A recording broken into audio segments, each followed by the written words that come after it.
So we're joined by local chef John Fell. John, great to see you again. It's good to be back. What are you up to this weekend? What have you got planned? What I'm up to this weekend, I'm only here today, and I'm cooking with Peter Sidwell.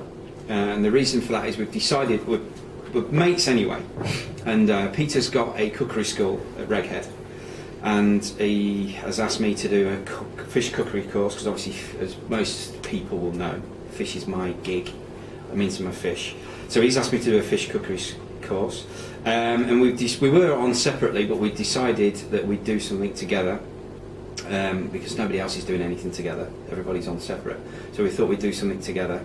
And another reason for that is that we're going to be filming a couple of series for his new app, for his new TV app. So one of them is Chef's Day Off, where the two of us throw a load of ingredients into the boot of a car and a camping stove, and we just turn up in places. We've done one recently just over there on the harbour front, and Grasmere and all that kind of stuff.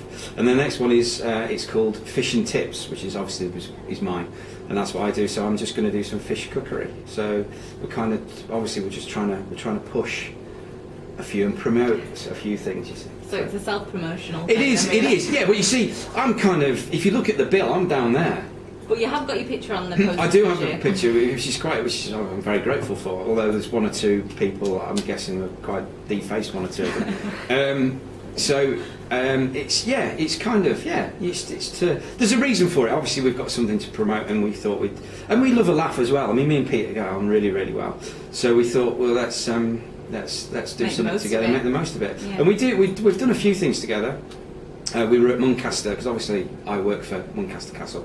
And we were at Muncaster a couple of weeks ago, and we decided that we'd go on stage together and do some cooking together, and it went really well, and the feedback that we got was really good. So we thought, well, let's do Whitehaven together and see how it goes. Plus, you see, if it means that while one of us is cooking, the other one can be waffling on, and then you don't have to multitask. And you don't have to multitask, which is quite. And I can get him to do all the chopping.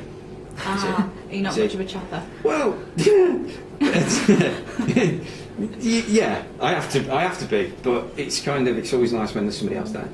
Absolutely. So you've been treating pictures of a big box with a smiley face on. Yes. What's in the box? Well, I can't. I still can't. I suppose by the time people watch this, it would have already come out. Yes, it's what I've got in there is some dry ice. Okay, and we're going to do in the demos. We're going to be making. Dry ice is -80, okay, and it freezes things very, very quickly. So we can make ice creams and sorbets and all that kind of thing in about 2.5-3 minutes. So it's a trick of the trade. It's a trick of the trade. It's a very expensive trick of the trade, and my missus will go mad when she realises how much we've spent. But oh yeah.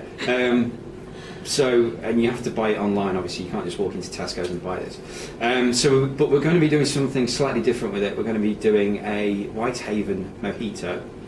So we're going to be using some Jefferson's rum, and we're going to be doing okay, and that kind of thing. I won't say you need to come and watch. If you've got any spare of that mojito, there's always plenty. There's always plenty. We make a great big kind of dish full.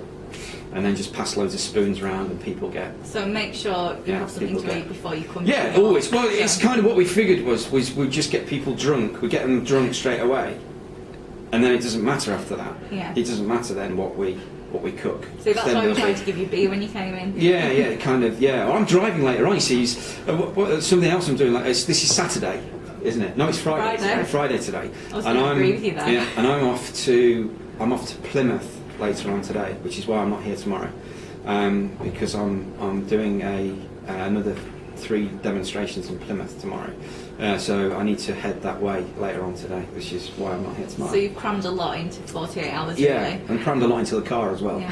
So you're not going to have a chance to sort of stick around and watch everybody else? Unfortunately, it's the same old thing. Any of the others will tell you as well. There's so much going on, and everybody just assumes that you're always standing there with a glass of wine and a beer and all the rest of it, but there's so much going on, like interviews, where people just grab you and say there's nobody else around famous. So you don't get a chance it's all a myth, all this wine and beer. It's true. It's coffee and trying to keep yourself awake for the next. And For the come next over thing. here, And yeah. come over here. Yeah. So At least it's warmer in here. Exactly. See, we thought about it. So if you weren't running off, who would you be wanting to go and have a look at these demonstrations? I think all the guys are great, aren't they? I mean, Sean, who we know, I mean, Sean's fantastic, and JC. You were with him last year. And I was with him last year, and so it kind of, we all get on anyway, and the beauty of it is, the beauty of Whitehaven is everybody knows one another, more or less. Yeah. I mean, it was great that we were in there over in the tent earlier on, or marquee, sorry, not tent. Drinking wine. Drinking, I wish, yes, coffee. Two fantastic ladies over there, by the way. And Oz Clark came in and obviously recognised us, and obviously even recognising me was a feat. And Toby and I had a good chat about when I was a kid with my mum and dad's garden, and how it didn't rub off. The gardening green finger thing didn't rub off. But it's great. So everybody gets on, and it's great. So every one of them are all fantastic to watch. And is that sort of what you think makes this festival what it is? That sort of atmosphere between people knowing each other. Well, I think because there's no kind of there's nobody thinking that they're better than I mean, I'm kind of just I can't even say local because I'm not really local. I'm Leicestershire originally, aren't I? But it's kind of I'm a kind of local guy that decided he was going to make a big Scotch egg, and that's all I'm known. That's everywhere you go. It's like, oh, just Scotch egg. It's kind of it's gone now. But it's great. Yeah, everybody gets on. It's good fun, and we all sort of have a bit of laugh and a banter. So have you got any more big, giant food challenges coming up? I think I've been asked a lot. I get it asked a lot, and I have been asked if I'll do something else. And I think the plan is next year is that we're going to try and do something with sausage. So we don't know. The world's longest. It might be the world's longest hot dog or something along those lines. We've not really gone into detail at the moment, but that's kind of the thing that we're thinking about. But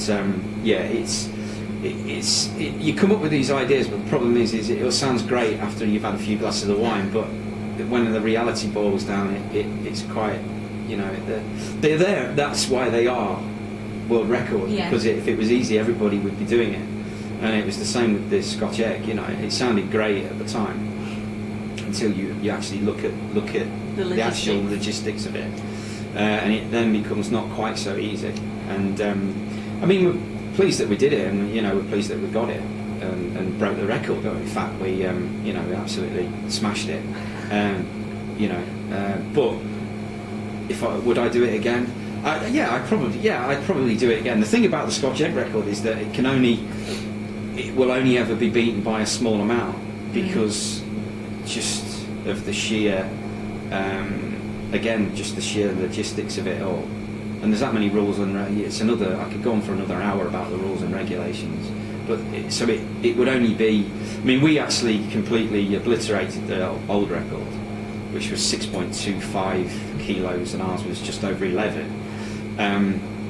But it's only ever going to be if it's beaten.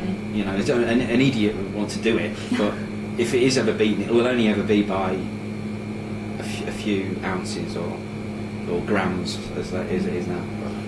So there you go. Have to wait and so we'll just have to wait and see. Yeah, I can't. I mean, we've not got any. We've talked about it, and I think we've said it's possible, but there's nothing definite. So we'll just wait and see. Could try the world's biggest fish finger. Yeah, there's lots. And again, it's the problem is it has to be one piece of fish. Oh. It can't be lots of little bits of fish together. Yes, it's not my rules. It's not my rules. Right, well, John, we're going to let you get off. Thanks very much. Yeah, I think I'm on again in a bit. So yeah, excellent. Thank you very Thanks much. very much. Cheers.